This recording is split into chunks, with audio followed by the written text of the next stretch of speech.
இது பார்க்கும் போதே சூப்பரா இருக்கே. அப்ப டேஸ்ட் எப்படி இருக்கும் அப்படின்னு யோசிச்சீங்கன்னா டேஸ்ட்டுமே சூப்பரா இருக்குங்க. ஃபிளஃபியான எக் ஆம்லேட் வச்சு எக் மசாலா கிட்ஸுக்கெல்லாம் செஞ்சு கொடுத்தீங்கன்னா ரொம்பவே விரும்பி சாப்பிடுவாங்க. வாங்க எப்படி செய்யுதுன்னு பாத்துடலாம். முதல்ல ஃபிளஃபியான ஆம்லேட் பண்ணிடலாம். இதுக்கு 2 முட்டை, 1 டேபிள் ஸ்பூன் வெங்காயம், 1/2 டேபிள் ஸ்பூன் தக்காளி, 1/4 ஸ்பூன் மிளகாய் தூள், 1/4 ஸ்பூன் மிளகுத்தூள், தேவையான அளவு உப்பு, கொஞ்சமா கொத்தமல்லி சேர்த்துட்டு நல்லா பீட் பண்ணிட்டு தாளிப்பு கரண்டில ஆம்லேட் போட்டு எடுத்துக்கோங்க.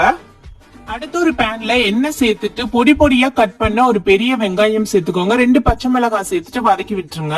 வெங்காயம் நல்லா வதங்கிட்ட பிறகு 1 டேபிள் ஸ்பூன் இஞ்சி பூண்டு சேர்த்துக்கோங்க. 1/2 table spoon red chilli powder, 1/2 table spoon தனியா தூள் சேர்த்துட்டு 1/4 ஸ்பூன் சீரக பவுடர் சேர்த்துக்கோங்க. கூடவே நல்லா பொடியா கட் பண்ண ஒரு பெரிய தக்காளி சேர்த்துட்டு தேவையான அளவு உப்பு சேர்த்துட்டு நல்லா மசிகிற அளவுக்கு வதக்கிடுங்க. கொஞ்சமா தண்ணி சேர்த்துக்கோங்க. அது கொதிச்ச பிறகு ஆம்லேட் சேர்த்துட்டு மசாலாவோட மிக்ஸ் பண்ணி விட்டுருங்க. ஆம்லேட் சேர்த்துட்டு 5 மினிட்ஸ் கழிச்சு ஸ்டவ் ஆஃப் பண்ணிடுங்க. கடைசியா கொத்தமல்லி சேர்த்துக்கோங்க. கண்டிப்பா ட்ரை பண்ணி பாருங்க. நாளைக்கு பார்க்கலாம். டாடா பாய்.